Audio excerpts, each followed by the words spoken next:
in terms of like, obviously, because you got Shame coming out, which is really exciting. Obviously, you put some visuals out for that. I'm going to ask you about your kind of visual creativity and where that comes from. But in terms of getting Shame out in the studio and kind of working through that, and obviously working with other people, what's the process been like? What are some of the more enjoyable kind of elements of getting this record done and getting it completed, ready for the world to hear soon? I mean, this record's been a blast, man. This record's been so much fucking fun from kind of like beginning to end. Yeah. I think it's the most like overly collaborative record that, we've done. Like, we started playing with a new drummer, Mike Sharp, in summer of 2018. And we just clicked with him like immediately, and he has this really broad musical palette, and so we started I'd say like last summer or so, maybe last spring, we decided that we wanted to like try to write a new record, the three of us together, and we all started writing parts, started writing songs, trading things back and forth. And then Mike lives in Texas and has a kid. So me and Ben hopped on a plane, flew down to Texas in early December, and we just kind of got all of our parts in order and made like the skeleton of what would be the record. So we like, we demoed it on Ben's iPhone. Nice. Yeah, like straight up just like open air with like a hoodie over it to kind of muffle the sound. And Ben cleaned it up, made MP3s for it. I wrote lyrics and vocal parts based off of those MP3s, and practiced that way. I spent like 2 months with like a makeshift microphone home studio setup where I was just like yelling in my apartment, which nice. It doesn't sound like much, but I live in like a fucking like apartment building with like a billion units. Yeah. And so it must have been pretty horrifying for neighbors. But we did that, and then went into the studio. The studio experience was fantastic. Ben produced it again. Ben produces all of our stuff. Right. Yeah. Ben produced it. We got tracking done in like 4 or 5 days, and then our friend Randall Dunn, who's done like a ton of shit, wound up mixing it at his new studio. And it's the first time somebody other than Ben mixed our record. And, it was just cool to get like more hands on deck and more trained ears and opinions as we kind of went through this process. In the end, like, I think that it came out very strong, we're all very happy with it, Cool, man. Yeah, cool. It's interesting because I always whenever I'm describing you guys to someone, I call it ferocious. It's like a ferocious it's a ferocious sound. And I remember last year, so I was actually working in the US at the time, and I'd sent somebody to review your show with Bad Breeding in the Polar Bear in Hull, which is where I'm living. Oh yeah. And he came out because he'd heard of Bad Breeding before, and I was like, no, you got to review Uniform because I'm a big fan, and he never heard you guys before. And I said, he was like, do I listen to him? And I'm like, no, just go and watch it. And like fucking, I was gonna say, like, when he'd kind of listened to you guys afterwards, and he was looking at the whole kind of live experience, and he was like, ferocious is the word, man. So like, it's great. Yeah, it's cool, man. It's good. I mean, how obviously touring isn't an option for you for a while, but you've had some sick tours, man. Some awesome tours, like Boris and like obviously the Bad Breeding and stuff. So are you looking forward, because it is a live experience, are you looking forward to getting out on the road with this new stuff? Is that still the plan? And how do you kind of feel about touring at the moment? I mean, that's the goal. We have tentative tour plans for 2021. You know, if you want to make God laugh, make a plan for something. But we have tour plans, and we're very much hoping to get back on the road, and looking forward to playing again once it's safe. And I think we'll have a better idea what like safe looks like in a couple of months, hopefully. Eventually, one way or the other, like live music, I kind of feel in my heart of hearts will come back. I find it to be like essential to individual spirit, and essential to community. And we're all very much like it's hard to judge if people are connecting with your record unless you're playing a show and people react. It's one thing to like kind of like read reviews or see people like on Twitter and Instagram saying things, but it's something completely different when like you can look out and like watch people emote to.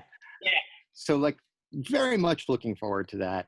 If I'm gonna be completely 100% honest, I'm a homebody as it is, and I have enjoyed my time at home with my dog, my partner, and a stack of Blu-rays and books. Oh, nice, man. Nice. And I'm not bored yet. I'm not gonna get bored of this. There's just something that I'd rather do, and that's play shows. So yeah, man, absolutely. It's fair enough. I mean, obviously I wanted to ask you before I ask about some of your external inspirations outside of music. Obviously you got a really cool, you've done some really cool visual stuff for your music over the years, different videos. Obviously you've just released the Dispatches from the Gutter video as well, which I read was like, there's obviously you worked with a director friend of yours for that, and there's like a lot of, obviously it's just really intense looking. So the visual inspirations for Uniform on the whole right now, stuff that's kind of inspiring you visually, that's kind of that goes into the visual representation of the band, which has always been, at least to my eyes and ears, very, very intense and very kind of very visual. There's been very visually stimulating. You know what I mean? There's like that the new video. It's like the black and white thing. It's really stark. It's really stark and heavy, but it's obviously such an energy around it. So what kind of things are inspiring you visually at the moment to come up with stuff like that? Totally. I mean, I find like aesthetics to be like almost as important as sonics when it comes to like being a band. Right. Like, I've always kind of been drawn to, darker, more sardonic or like heartbreaking art, or like, more stark imagery. But at the moment, we are, we're living in a pretty interesting time in the world, and a pretty interesting time in the United States. Yes, indeed. Yeah, a whole lot of like very necessary cultural upheaval going on. And I feel like, when Jacqueline and I were kind of working out what the video for Dispatches was going to be, it's like we wanted to kind of be able to kind of like speak to the moment. But at the same time, like what this moment is very much about people of color, Black people in particular, like being able to occupy necessary space and being able to be heard. And we wanted to be very wary of commercializing or speaking over protest movement, or try like, like there's like, there's like a place in hell for people who would like capitalize on social movements. Absolutely. but at the same time, it's like, like it is what we're living through. And so, we wanted to kind of speak to the energy of the moment. And, it's just been frantic. And so it's a frantic video. At the same time, not to get all boo-hoo me, but, my father recently passed away. Oh, And thank you. There's a lot that kind of, went into, the emotions, emotional, spiritual side of that. But there's also a lot with like, the physicality to that. And my father died of cancer, pancreatic cancer. And it was I watched him get like, this kind of healthy guy get, eaten and whittled away. And then at the end, we had a small service and he was cremated. And that led me to spend a lot of time thinking about the idea of like, someone's existence kind of being rendered to ash in a very like physical, literal way. And I think that kind of played into the idea of this video too. And that's kind of like where my head was at. I was very literally thinking about a human body on fire. Yeah. Oh man, well, thank you very much for sharing that experience with me. I know it's obviously something quite intense for you, so I really appreciate you sharing that. I feel that for you, man. Like I feel it. Do you know what I mean? Like I'm sitting there and I'm feeling it with you, man. Like so, yeah. I'm sorry that out of such a sort of heavy experience for you, but I guess it's being able to find creative catharsis, I suppose, through it. Totally. I mean, it's just like, look, like death is sad, like there's no ifs, ands, like buts about it, but it's very much like a part of existence, and it's okay to like feel fucked up and then to like feel the need to channel that somewhere, and like I'm fortunate in that like I had the opportunity to take a lot of negative energy that I was feeling and put it into places, and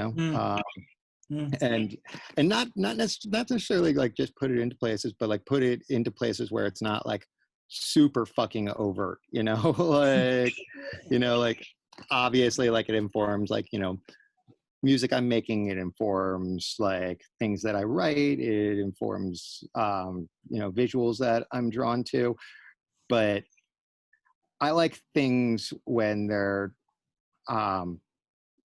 more amorphous. I don't like things to be super spelled out. I like I like that with this video I can view it one way that very much speaks to me, but it could mean something completely different to someone else.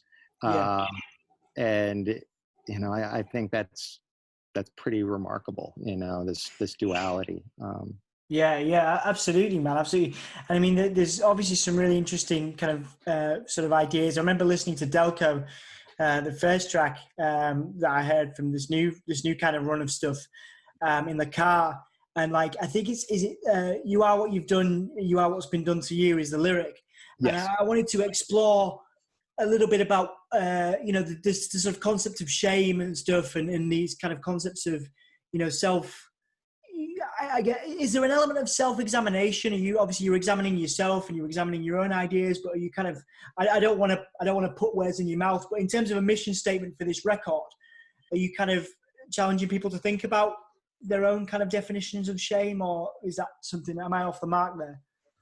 I don't know if I'm necessarily challenging other people to do anything. But I know for me personally, the record came about at a time of like intense, like kind of anger and entropy towards the world and towards people in my life. And, just feeling like things like were not going my way, and they would be so much better if everyone would just do what the fuck I wanted them to do. Yeah.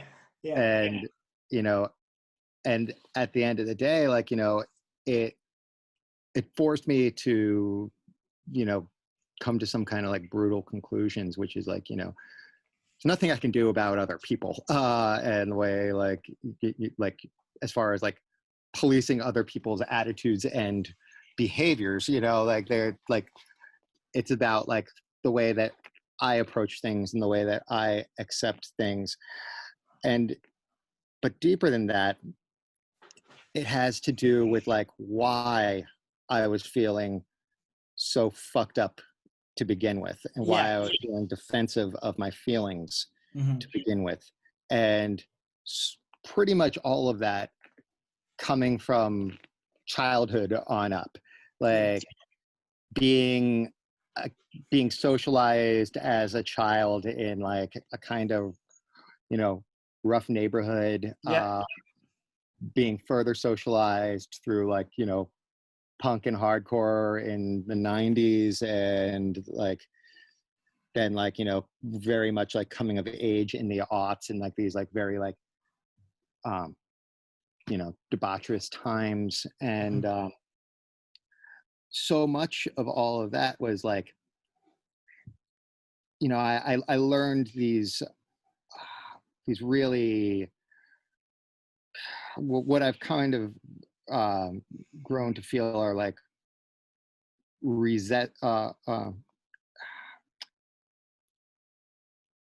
not so great skills to defend myself, you know, emotionally, physically, create like armor, create barriers. And in the end, you know, it leaves me like to this day with like, you know, being constantly on guard with like my feelings, my fragile male ego, my like, you know, and this record is trying to kind of get to the core of that, and it's trying to, in the hopes of like breaking it down, you know. And so it's like, if I can chip away at that shit, then maybe I can unlearn some of these like recessive bullshit that I like taught myself or was taught to me. Like, you know, there's only so much like, you know, people love to fucking blame the culture, you know, and you know, culture plays into everything, but like, you still know fucking right and wrong, you know. And like, you know, I would like to, you know, not make excuses like, oh, well, you know, I came up at a, you know, during a violent time, or I came up during a time where like, you know, people weren't so politically correct, or, you know, were more edgy, like, you know, darker transgressive art was like celebrated, and like, you know, people like got beat up, so like you had to like know how to fight, and you know, and it's like, and like I don't want to fucking lean on that, you know. I want to work to be able to like break through that wall and be the kind of person that like I can like sleep at night. I can sleep at night comfortably in 2020, you know. Yeah, you know, that's, sorry, I get a little no, absolutely. It sounds to me like you're gaining a lot of self-awareness through this record, man, which is all you can kind of hope for as you grow and develop as a person. It's like unpicking those layers. It's like an onion, you know. That's it's very much it's like an onion. And basically, to my understanding, you start when you're a kid, you start this like with this like kind of pip of like a, you know, or like this core being, right, of yourself. And over the years, like your parents, your mates, your friends, your family, you get wrapped up in all these value systems, right? Mhm. And that's like somebody's opinion on how you look or how you feel, how you should act. Maybe your mum said something, maybe your dad said something, maybe your friend said you weren't attractive enough, so you have to look this way. Or maybe your friend said, oh, your music should sound more like this if you want to be successful. So you wrap these fucking opinions and the layers up, and they become part of you. And you've got to unpick those, unwrap them, and find your like core self again. And it feels like that's kind of what you're trying to do through this, which is Absolutely. Yeah. which is cool, man. I respect that a lot. That's awesome. Yeah, my therapist is into it. Yeah. It's like, so they call it the organismic self, right? That bit in the middle, and then it gets wrapped up. So you're kind of unpicking it, unwrapping it, which is cool, man. Like everyone you can stress and you can bitch and moan about the person. Like you can get wrapped up in the person that you are, or the person that you think you are, or whatever. But like everybody changes every day, so you have the power to like become a better person through like creative shit, through learning stuff, through lyrics, through songwriting. It's all part of that growth and development, man. You know, Yeah. so that sounds like that's what you're going through, which is awesome. You know, that's cool, dude. 2 or 3 more questions, and before we finish, man. Like I wanted to ask you, because we work with a lot of young people, so from places like Hull, which isn't necessarily, the most kind of affluent areas in the UK. We work with a lot of young musicians and stuff who don't have access to studios. So we have like a youth project place where they have access to a free studio space where they can kind of come and create. And they have different they come to me and they're like, they might look at like uniform, or they might look at, you being able to tour the world and being able to do that. And they're like, that's success. How am I ever going to get to where those guys are? How am I ever going to get to where Uniform are? And I wanted to ask you, because I know you've talked about it in other interviews, but right now in 2020, like what does success mean to you as a person? Well, I mean, first off, it's like I identify with that, like in this really kind of fucked up, painful way. Like, the town that I grew up in is not too unlike a place like Hull, Yeah. It's very much like working class, like very blue collar. And it's the kind of place that like a lot of people don't really leave, and me and a couple of other friends, I don't want to be like, we just like, laced up our boots and like, got to work, it's like, it's bullshit, like I was fortunate in that, like I got extraordinarily lucky. So a lot of right place, right time, knowing the right people, and I got out of like my shithead hometown, but even if I didn't,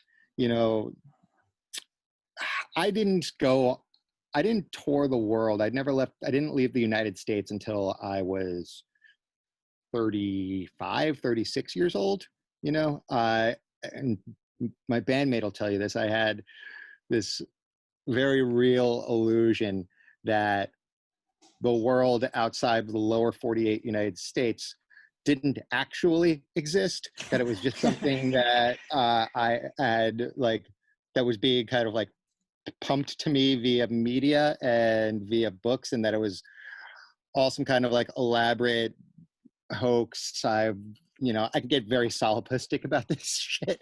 But at the end of the day, it's like, it's a very nice thing that we get to do this, and I feel very fortunate. But if I couldn't tour the world ever again, if nobody listened to my shit, I would still feel compelled to create art. And that's the thing. If you have the impulse to create, if you feel something and you feel like you're going to explode if you don't get that out somehow, it becomes a biological imperative. Yeah. It's like create or lose your fucking mind. Yeah. and I truly believe, I believe in art as exorcism, Mhm. always. Mhm. And that as long as you're doing that, you are successful.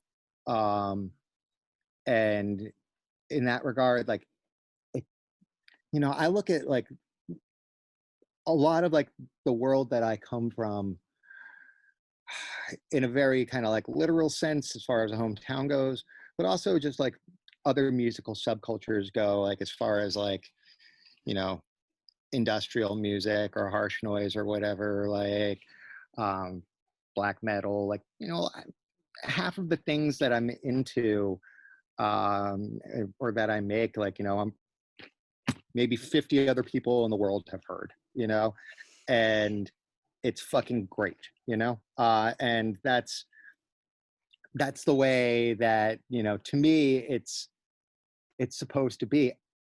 If you're making compelling art, honest art, it's going to reach the necessary audience, like one way or the other. Keep on making shit, hang out with like-minded people if you can find them, put things on Bandcamp, um, and just talk and just be honest with yourself, be honest with the people around you.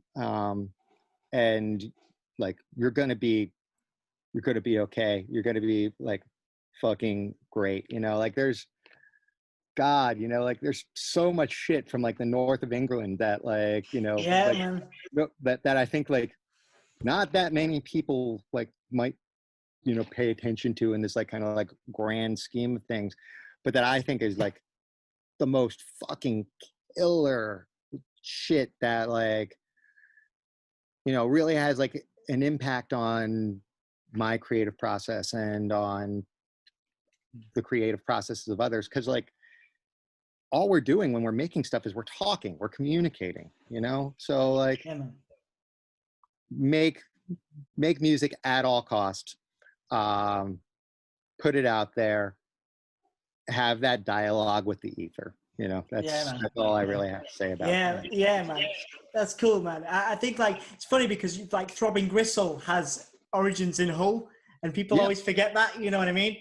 So I always try and tell people it might not be the music you see in the charts so much, but there's like a really good kind of alternative spectrum of music that comes from cities like Hull, Sheffield, Manchester, those kind of places. You know what I mean? So totally. Leeds is another one. There's exciting. So, right, as an extension of the success question, I've only just started asking this because I think I sort of tie, and I have tied previously, success to happiness a lot of the time. So I wanted to ask you as an extension of the success question. We'll do a little bit more of a chilled one to finish off with. But what does happiness mean to you? Oh God, what does happiness mean to me? Happiness is fucking fleeting, man. Happiness isn't a guarantee for anyone. I know people who have sold out Madison Square Garden here in New York City who are miserable doing it. You Right. know, like mo money, mo problems. Like, Yeah. I'm in Brooklyn, and so I can say that shit. But you know, happiness is what you make of it, and happiness can't be quantified by the amount of fucking Spotify plays you get. That's just ego shit. You know, Mm. um, you know, at a certain point, some of it can like lead to like financial security for some people, and I guess that's nice. And it can, and like financial security can be like a weight off of your shoulders, I guess, so that you're not complete like constantly tripping about money. Um, we haven't ever approached anywhere near that. I highly doubt that our band will ever be financially solvent, and I think that's fine. But happiness to me is like finding some kind of equilibrium and peace within yourself and within your world, you know.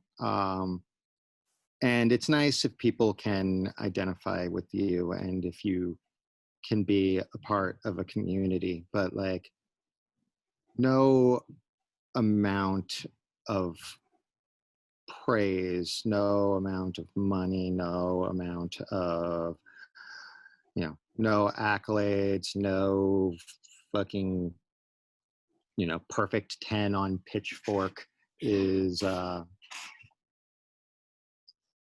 ever going to be enough, you know, to sustain you. That if that's what you're looking for in order to validate your existence, like, you know, I feel sorry for you, because there's more to this world. Happiness comes from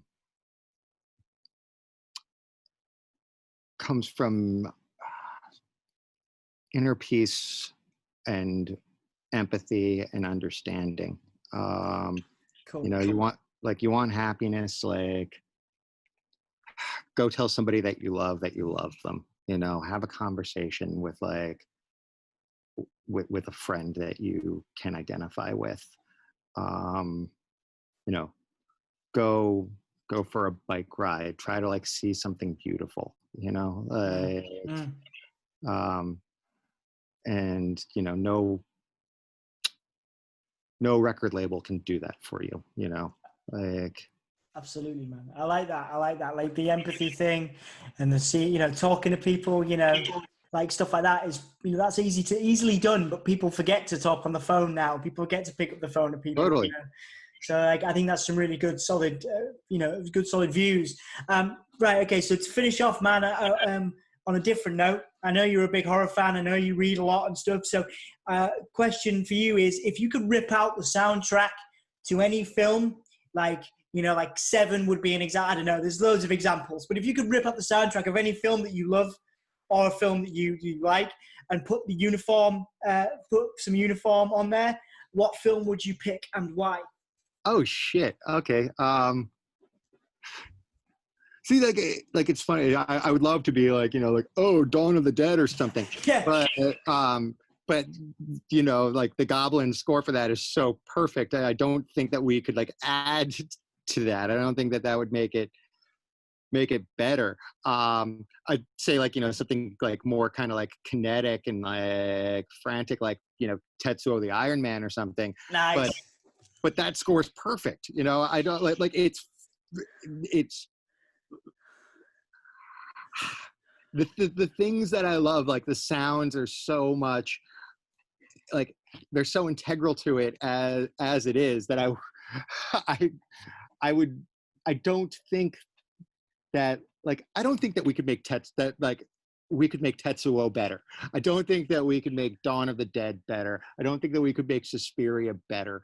You know, I don't think we could make fucking, like, I don't know, like Halloween, like the thing, like what the fuck am I going to start like like Escape from New York? Like, you know, like these are like soundtracks, scores are so important to horror as it stands. So I would want to score something completely new, you know? Yeah. And like, you know, I think that's something, you know, something we've talked about actually as a band for a very long time now. And it, you know, like that's a project that I think that we all like very much want to tackle. And, you know, I would love to do something just like super fast and like emotive. And, you know, I'd love to like score like, you know, a Gaspar Noé movie. You know, like someone who, you know, can do these like intense emotional crescendos, you know. But and and someone who, like, you know, will very like doesn't let you up for air. Right. Yeah. You know, like that's kind of how we operate sonically. So that yeah, I would say that nothing as it exists, right? I don't want to fuck with anything that already exists, but I want to do something new. Man, that's good. I'm waiting for it, man. I'm sure that'll be fucking awesome and really intense and cool. So, dude, that's exciting. So, yeah, man, thank you so much for your time today. Good luck in the studio. Really appreciate it, man.